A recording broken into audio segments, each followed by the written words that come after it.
Medical സെക്ടറിലെ ഏറ്റവും important ആയിട്ടുള്ള ഒരു എക്സാമിനേഷനാണ് നീറ്റ് എക്സാമിനേഷൻ. മെയ് 3-ന് 3 അവേഴ്സിൻ്റെ എക്സാമിനേഷൻ 2 മണിക്ക് സ്റ്റാർട്ട് ചെയ്ത് 5 മണിക്ക് തീരുന്ന 3 അവേഴ്സ് എക്സാമിനേഷൻ്റെ 180 ക്വസ്റ്റ്യൻസ് 180 മിനിറ്റ്സ് കൊണ്ട് ആൻസർ ചെയ്യേണ്ട വളരെ ഇമ്പോർട്ടൻ്റ് ആയിട്ടുള്ള ഒരു എക്സാമാണിത്. എക്സാം ഹാളിലേക്ക് നിങ്ങൾ പോകുമ്പോൾ വളരെ കോൺഫിഡൻസോട് കൂടി വേണം എക്സാമിനേഷൻ ഹാളിൽ എൻ്റർ ആവാനും എക്സാമിനേഷൻ അറ്റൻഡ് ചെയ്യാനും. ഈ സമയത്ത് ടെൻഷൻസ് ഒഴിവാക്കാനായിട്ടുള്ള ഏറ്റവും പ്രധാനപ്പെട്ട കാര്യങ്ങളാണ് നമ്മൾ പറയുന്നത്. എന്തൊക്കെ നമുക്ക് ക്യാരി ചെയ്യാം, എന്തൊക്കെ ക്യാരി ചെയ്യാൻ പാടില്ല, നമ്മുടെ ഡ്രസ് കോഡ് എങ്ങനെയായിരിക്കണം, ഈ കാര്യങ്ങളെല്ലാം നമ്മൾ ശ്രദ്ധിക്കേണ്ടത് ഏറ്റവും ഇമ്പോർട്ടൻ്റ് ആയിട്ടുള്ളതാണ്. ഇതിനെക്കുറിച്ചുള്ള ഇൻസ്ട്രക്ഷൻസ് ആണ് നമ്മൾ ഇന്ന് പറയുന്നത്. എക്സാമിനേഷൻ ഹാളിൽ പോകുമ്പോൾ മെയ് 3-ന് പെൻ ആൻഡ് പേപ്പർ എക്സാമിനേഷൻ ആണ് നീറ്റ് എക്സാം. നമുക്കറിയാം ഇപ്പോൾ NTA നടത്തുന്ന മറ്റെല്ലാ എക്സാമിനേഷൻസും വെച്ച് നോക്കുമ്പോൾ GE എക്സാം ആയിക്കോട്ടെ, CUT എക്സാമിനേഷൻ എല്ലാം computer based CBT mode examination ആണ്. അതുപോലെ തന്നെ കേരളത്തിലെ എഞ്ചിനീയറിംഗ് അഡ്മിഷൻ ലഭിക്കുന്ന കീം എക്സാമിനേഷനും കമ്പ്യൂട്ടർ ബേസ്ഡ് ആണ്. പക്ഷേ നീറ്റ് എക്സാം എന്ന് പറയുന്നത് ഓഫ്ലൈൻ മോഡാണ്, പെൻ ആൻഡ് പേപ്പർ മോഡാണ് നമുക്ക് വരുന്ന അറിയാം. എക്സാമിനേഷൻ രണ്ട് മണിക്ക് സ്റ്റാർട്ട് ചെയ്ത് അപ്പോൾ 1 മണിക്കൂർ മുൻപെങ്കിലും നമ്മൾ എക്സാം ഹാളിൽ എൻ്റർ ആവേണ്ടതായിട്ടുണ്ട്. നമ്മുടെ കയ്യിൽ 3 മെയിൻ കാര്യങ്ങൾ ഡോക്യുമെന്റ്സിൽ ഉണ്ടാവണം. ഫസ്റ്റ് വൺ നീറ്റിൻ്റെ അഡ്മിറ്റ് കാർഡ്. നമുക്കറിയാം നീറ്റ് അഡ്മിറ്റ് കാർഡ് ഡൗൺലോഡ് ചെയ്തതിന് ശേഷം അതിൽ നമ്മൾ ഫോട്ടോ ഒട്ടിക്കണം, സൈൻ ചെയ്യണം, തമ്പ് അപ്ലൈ ചെയ്യണം. എക്സാം ഹാളിലേക്ക് പോകുമ്പോൾ നമുക്ക് ക്യാരി ചെയ്യാൻ പെർമിഷൻ ഉള്ളത് ഫസ്റ്റ് വൺ അഡ്മിറ്റ് കാർഡാണ്. ഈ അഡ്മിറ്റ് കാർഡ് എക്സാം ഹാളിൽ മാത്രമല്ല, അതിനുശേഷമുള്ള എക്സാമിനേഷൻ റിസൾട്ട് പബ്ലിക്കേഷൻ ചെയ്ത ശേഷം അലോട്ട്മെന്റ് പ്രോസസ്സിംഗ് നടക്കുന്ന സമയത്തും കോളേജിൽ ജോയിൻ ചെയ്യുന്ന സമയത്തൊക്കെ ഈ അഡ്മിറ്റ് കാർഡ് നമ്മുടെ കയ്യിൽ ഉണ്ടാവേണ്ടത് മസ്റ്റാണ്. ആദ്യം തന്നെ നമ്മുടെ കയ്യിൽ ഇമ്പോർട്ടൻ്റ് ആയിട്ട് വേണ്ട ഡോക്യുമെന്റ് നീറ്റിൻ്റെ അഡ്മിറ്റ് കാർഡാണ്. Second one passport size photo. നമുക്കറിയാം ആപ്ലിക്കേഷൻ സബ്മിറ്റ് ചെയ്ത സമയത്തും ഹാൾ ടിക്കറ്റിലൊക്കെ ഒട്ടിക്കുന്ന same type passport size photograph നാം എക്സാം ഹാളിലേക്ക് പോകുമ്പോൾ ക്യാരി ചെയ്യണം. അപ്പോൾ എക്സാമിനേഷൻ ടൈമിൽ എക്സാമിനേഷന് മുൻപായി എക്സാം ഹാളിൽ എൻ്റർ ആകുന്നതിന് മുൻപ് അവിടെ അറ്റൻഡൻസ് സൈൻ ചെയ്യുന്ന ബുക്കിൽ ഈ പാസ്പോർട്ട് സൈസ് ഫോട്ടോ നിങ്ങൾ സ്റ്റിക്ക് ചെയ്തിട്ട് വേണം നാം സൈൻ ചെയ്യാൻ. മൂന്നാമതായിട്ട് നമ്മുടെ കയ്യിൽ വേണ്ടത് വാലിഡ് ആയിട്ടുള്ള ഒരു ID പ്രൂഫാണ്. ഇതിൽ ഏറ്റവും ഇമ്പോർട്ടൻ്റ് ആയിട്ടുള്ളത് നമ്മുടെ കയ്യിൽ ക്യാരി ചെയ്യേണ്ടത് ആധാർ കാർഡ് തന്നെയാണ്. ഇനി ആധാർ കാർഡ് ഇല്ലാത്തവർ അതിന് പകരമായിട്ടുള്ള ഫോട്ടോ ഉള്ള ഒരു ID പ്രൂഫ് നിങ്ങൾ ക്യാരി ചെയ്യണം. എന്തൊക്കെയോ കാര്യങ്ങളാണോ നിങ്ങൾ നീറ്റ് അഡ്മിഷൻ്റെ ടൈമിൽ ID പ്രൂഫിനായിട്ട് നിങ്ങൾ അവിടെ സബ്മിറ്റ് ചെയ്തിട്ടുള്ളത്, ആ ഇമ്പോർട്ടൻറ്റ് ഡോക്യുമെന്റ്സ് എല്ലാം തന്നെ എക്സാം ഹാളിൽ പോകുമ്പോൾ നമ്മൾ ക്യാരി ചെയ്യാം. ഇങ്ങനെ 3 കാര്യങ്ങൾ മാത്രമാണ് നമുക്ക് ക്യാരി ചെയ്യാനായിട്ട് പറ്റുക. ഇനി ഇതിനോടൊപ്പം നമുക്ക് സ്പെക്സ് യൂസ് ചെയ്യുന്ന സ്റ്റുഡൻസ് ആണെങ്കിൽ പഠന സമയത്തും എക്സാമിനേഷൻ സമയത്തെല്ലാം അറ്റൻഡ് ചെയ്യാനായിട്ട് നിങ്ങൾക്ക് മസ്റ്റായിട്ട് സ്പെക്സ് യൂസ് ചെയ്യാം. ഒരു കാൻഡിഡേറ്റ് ആണെങ്കിൽ നിങ്ങൾ എക്സാം ഹാളിലും നിങ്ങൾക്ക് ഈ സ്പെക്സ് ധരിച്ചുകൊണ്ട് തന്നെ എക്സാം ഹാളിൽ പോകാൻ പറ്റും. ഇനി എക്സാമിനേഷൻ എഴുതാനും പെർമിഷൻ ഉണ്ട്. ഇനി ഇതൊക്കെ എന്തൊക്കെ കാര്യങ്ങളാണ് നമുക്ക് ഒരു കാരണവശാലും ക്യാരി ചെയ്യാൻ പാടില്ലാത്തത് എന്ന് നമുക്ക് നോക്കാം.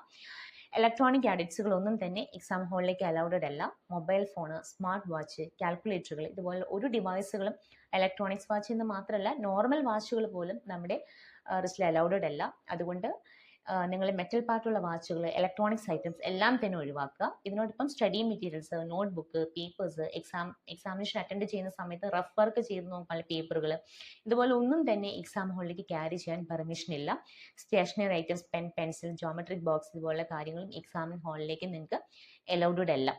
നെക്സ്റ്റ് നിങ്ങൾക്ക് ഫുഡ് ഐറ്റംസുകൾ, ഈറ്റിംഗ്സ്, ഡ്രിങ്ക്സുകൾ അല്ലെങ്കിൽ ഫുഡ് ഐറ്റംസുകൾ ഒന്നും തന്നെ എക്സാം ഹാളിലേക്ക് നിങ്ങൾക്ക് ക്യാരി ചെയ്യാൻ പാടുള്ളതല്ല.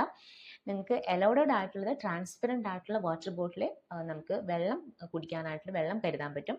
3 അവേഴ്സ് ടൈം ആയതുകൊണ്ട് തന്നെ എക്സാമിനേഷൻ എഴുതുന്ന സമയത്ത് അടക്കം വെള്ളം കുടിക്കാൻ ട്രാൻസ്പെറൻ്റ് ആയിട്ടുള്ള ഒരു വാട്ടർ ബോട്ടിൽ നമുക്ക് അലൗഡഡ് ആണ്. ഇനി ഇതിനോടൊപ്പം ഡയബറ്റിക് ആയിട്ടുള്ള ഒരു പേഷ്യൻ്റ് ആയിട്ടുള്ള ഒരു കാൻഡിഡേറ്റ് ആണ് നിങ്ങൾ എന്നുണ്ടെങ്കിൽ എക്സാം എഴുതുന്നെങ്കിൽ അതിനുള്ള മെഡിസിൻസും ക്യാരി ചെയ്യാനായിട്ട് നിങ്ങൾക്ക് പെർമിഷനുണ്ട്. ഇതിന് നിങ്ങൾ പ്രീ പെർമിഷൻ എടുക്കണം എന്നുള്ളത് നിങ്ങൾക്കറിയാം. എൻട്രൻസ് എക്സാമിനേഷൻ ആപ്ലിക്കേഷൻ സബ്മിറ്റ് ചെയ്യുന്ന സമയത്ത് തന്നെ ഒരു ഡയബറ്റിക് പേഴ്സൺ ആണെന്നുണ്ടെങ്കിൽ അല്ലെങ്കിൽ അതുപോലുള്ള എന്തെങ്കിലും കാര്യങ്ങൾ ഉണ്ടെങ്കിൽ നിങ്ങൾക്ക് അത് റിപ്പോർട്ട് ചെയ്യേണ്ടതായിട്ടുണ്ട്. അങ്ങനെ ചെയ്യുന്ന കാൻഡിഡേറ്റ്സിന് എക്സാം ഹാളിലേക്ക് ഈ പറയുന്ന മെഡിസിൻസ് കൊണ്ടുപോകാനുള്ള പെർമിഷൻ നമുക്ക് ലഭിക്കും. ഇനി ഇതിനോടൊപ്പം തന്നെ ഏറ്റവും പ്രധാനത്തോടെ നമ്മൾ ധരിക്കേണ്ട ഡ്രസ് കോഡിനെ കുറിച്ചിട്ടാണ് ഡിസ്കസ് ചെയ്യുന്നത്. ഒറ്റ വാക്കിൽ പറഞ്ഞാൽ വെരി സിമ്പിൾ ആയിട്ടുള്ള ഡ്രസ്സുകൾ ധരിക്കുക. ഇവിടെ നമുക്ക് ഒന്ന് നോക്കാം. ലൈറ്റ് ഹാഫ് സ്ലീവ് ഷർട്ട്സുകളും അല്ലെങ്കിൽ ടോപ്പുകൾ നമ്മൾ വെയർ ചെയ്യുക. ഗേൾസ് ആണെങ്കിലും ബോയ്സ് ആണെങ്കിലും ഒരേപോലെ വെരി ഹെവി ആയിട്ടുള്ള ഡ്രസ്സുകൾ ഒഴിവാക്കുക. ഇനി നമ്മൾ ധരിക്കുന്ന ഫുഡ് വെയേഴ്സിന് പ്രത്യേകം ശ്രദ്ധിക്കണം. സ്ലിപ്പേഴ്സും സാൻഡിൽസും മാത്രമാണ് അലൗ ചെയ്തിരിക്കുന്നത്. ഷൂസും ബൂട്ട്സും ഹെവി ആയിട്ടുള്ള ചെപ്പൽ ഐറ്റംസ് എല്ലാം തന്നെ നമുക്ക് അലൗഡഡ് അല്ല. കൃത്യമായി തന്നെ അത് ബാൻ ചെയ്യുന്നുണ്ട്. അപ്പോൾ നിങ്ങൾ സ്ലിപ്പേഴ്സും സാൻഡിൽസും മാത്രം എക്സാം ഹാളിലേക്ക് ധരിച്ചിട്ട് പോകാനായിട്ട് ശ്രദ്ധിക്കുക. അടുത്തത് നമുക്ക് ശ്രദ്ധിക്കാവുന്ന കാര്യമാണ് കസ്റ്റമറി ഡ്രസ്സുകൾ, അതായത് റിലീജിയസ് ആയിട്ടുള്ള സിസ്റ്റേഴ്സ് അല്ലെങ്കിൽ മുസ്ലിം കമ്മ്യൂണിറ്റിയിലുള്ളവർ റിലീജിയസ് ആയിട്ടുള്ള ഡ്രസ്സുകൾ ധരിക്കണം എന്നുണ്ടെങ്കിൽ എൻട്രൻസ് എക്സാമിനേഷൻ ആപ്ലിക്കേഷൻ സബ്മിറ്റ് ചെയ്യുന്ന സമയത്ത് നിങ്ങൾ അവിടെ പെർമിഷൻ ഗ്രാൻഡ് ചോദിച്ചിട്ടുണ്ടായിരുന്നെങ്കിൽ ആ വിദ്യാർത്ഥികൾക്കെല്ലാം തന്നെ അവരുടെ കസ്റ്റം റിലേറ്റഡ് ആയിട്ടുള്ള ഡ്രസ്സുകൾ ധരിക്കാനായിട്ടുള്ള പെർമിഷൻസ് ഉണ്ട്. അങ്ങനെയുള്ള വിദ്യാർത്ഥികൾ പരീക്ഷയ്ക്ക് 1 അവർ മുൻപാണ് നമ്മൾ എക്സാം ഹാളിലേക്ക് എത്തേണ്ടത്. ഇത്തരത്തിലുള്ള വിദ്യാർത്ഥികളാണെങ്കിൽ അതിനേക്കാൾ ഒരു 1 അവർ മുൻപ് തന്നെ എക്സാം ഹാളിൽ എത്തി എല്ലാ ചെക്കിങ്ങിനും വിധേയമായിട്ട് എൻട്രൻസ് എക്സാമിനേഷൻ ഹാളിലേക്ക് കയറുന്ന കാര്യങ്ങൾ പ്രത്യേകം ശ്രദ്ധിക്കണം. ഇവിടെ പറഞ്ഞിട്ടുള്ള എല്ലാ കാര്യങ്ങളും മുഴുവൻ നമുക്കൊന്ന് കൺക്ലൂഡ് ചെയ്ത് ഒന്നുകൂടി ഞാൻ പറയാം. അതായത് 2 മണിക്കാണ് എക്സാമിനേഷൻ തുടങ്ങുന്നത്. അപ്പോൾ എക്സാമിനേഷനെ കുറിച്ച് പറയുമ്പോൾ നമ്മുടെ എക്സാമിനേഷൻ സെൻറ്ററുകളിൽ കിട്ടിയിരിക്കുന്ന പ്ലേസുകൾ നമ്മൾ നേരത്തെ തന്നെ മനസ്സിലാക്കുക. ഒരു സിറ്റിയിൽ തന്നെ സെയിം നെയിമിലുള്ള 2-3 സ്കൂൾസുകളൊക്കെ ചിലപ്പോൾ ഉണ്ടാകാം. LP school, high school, higher secondary school ഒക്കെ ആയിട്ടുള്ള വിവിധ ക്യാമ്പസുകൾ ഉണ്ടാവാം. അപ്പം നമുക്ക് ലഭിച്ചിരിക്കുന്ന സ്കൂൾസുകൾ ഏതൊക്കെയാണെന്ന് നേരത്തെ തന്നെ മനസ്സിലാക്കി വെക്കുക. നമ്മൾ എക്സാമിനേഷൻ തുടങ്ങുന്ന സമയത്ത് ഒരു സെൻറ്ററിൽ ചെന്നതിന് ശേഷം ഇവിടെയല്ല എക്സാം സെൻറ്റർ എന്ന് പറഞ്ഞ് അങ്ങോട്ടും ഇങ്ങോട്ടും ഓടുന്ന സാഹചര്യങ്ങൾ ഉണ്ടാകാതെ നേരത്തെ തന്നെ നിങ്ങൾ എക്സാമിനേഷൻ ഹാളിൽ എത്താൻ പ്രത്യേകം ഇതിനോടൊപ്പം ശ്രദ്ധിക്കുക. എക്സാമിനേഷൻ ഹാളിലെ സെൻറ്ററിലേക്ക് എൻ്റർ ആകുന്ന സമയത്ത് അവിടെ സ്ട്രിക്റ്റ് ആയിട്ടുള്ള ചെക്കിംഗ് ഉണ്ടാകും. ഈ ചെക്കിംഗ് ഫോർമാലിറ്റീസ് എല്ലാം നമ്മൾ നിയമപരമായിട്ട് തന്നെ വിധേയരായി അതിൽ പങ്കെടുക്കുക. ഇതിനോടൊപ്പം ഡ്രസ് കോഡിൻ്റെ വയലേഷൻസ് എന്തെങ്കിലും ഉണ്ടെങ്കിൽ ആ എൻട്രി അപ്പം തന്നെ അവർ ഡിസ്കണക്ട് ചെയ്യാൻ ചാൻസസ് ഉണ്ട്. അപ്പോൾ അതും നിങ്ങളൊന്ന് ശ്രദ്ധിക്കുക. എക്സാമിനേഷൻ എഴുതുന്ന സമയത്ത് ഇതിനിടയ്ക്ക് നമുക്ക് വാഷ്റൂമിൽ പോകേണ്ട ഒരു സാഹചര്യമൊക്കെ ഉണ്ടായാൽ പോകാനായിട്ട് അനുവദിക്കും. പക്ഷെ അവിടെ നിങ്ങൾ ശ്രദ്ധിക്കേണ്ട ഒരു കാര്യം, 1 മിനിറ്റാണ് ഒരു ക്വസ്റ്റ്യൻ നിങ്ങൾക്ക് ആൻസർ ചെയ്യാൻ കിട്ടുന്ന സമയം. അപ്പോൾ ഈ നമ്മൾ വാഷ്റൂമിൽ ഇൻ ബിറ്റ്വീൻ നിങ്ങൾ എക്സാം ടൈമിൽ പോവുകയാണെന്നുണ്ടെങ്കിൽ നമുക്ക് എക്സ്ട്രാ ടൈം ഒന്നും തന്നെ കിട്ടുന്നില്ല. അപ്പോൾ 3 hours തന്നെ എക്സാം ഹാളിൽ നാം സ്പെൻഡ് ചെയ്യണം. ഈ ഒരു എക്സാമിനേഷൻ ഇൻ ബിറ്റ്വീൻ നമ്മൾ വാഷ്റൂമിൽ പോകുമ്പോൾ എക്സാം ഹാളിൽ പുറത്തേക്ക് പോയി തിരിച്ച് എഗൈൻ നമ്മൾ എക്സാം ഹാളിൽ കയറുമ്പോൾ സെക്യൂരിറ്റി ചെക്കിംഗ് എല്ലാം കഴിഞ്ഞതിന് ശേഷം മാത്രമാണ് എഗൈൻ നമുക്ക് എൻ്റർ ആവാൻ പറ്റുന്നത്. ഇവിടെയെല്ലാം നമുക്ക് എക്സാം എഴുതുന്നതിനുള്ള സമയമാണ് അവിടെ പോയിക്കൊണ്ടിരിക്കുന്നത്. അത് നിങ്ങൾ മനസ്സിലാക്കുക. അതുകൊണ്ട് തന്നെ നമുക്കറിയാം 3 മണിക്കൂർ എക്സാമിനേഷൻ ഹാളിൽ തന്നെ പരീക്ഷ എഴുതാൻ നമ്മൾ ഉപയോഗിക്കുക. അതിനു മുൻപ് 1 hour ടൈം എക്സാമിനേഷൻ ഹാളിലേക്ക് എൻ്റർ ചെയ്യാനുള്ള സമയമുണ്ട്.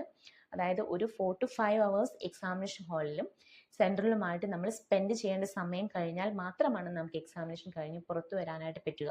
ഇത്രയും സമയം എങ്ങനെ വാഷ്റൂം മാനേജ് ചെയ്യാം എന്ന കാര്യത്തിലും വെള്ളം കുടിക്കുന്ന കാര്യത്തിലെല്ലാം നിങ്ങൾ എക്സാമിനേഷൻ ഹാളിൽ കോൺഫിഡൻസോട് കൂടി എഴുതുന്ന രീതിയിലെല്ലാം ഇന്ന് മുതൽ തന്നെ നമ്മൾ പ്രാക്ടീസ് ചെയ്ത് തുടങ്ങാം.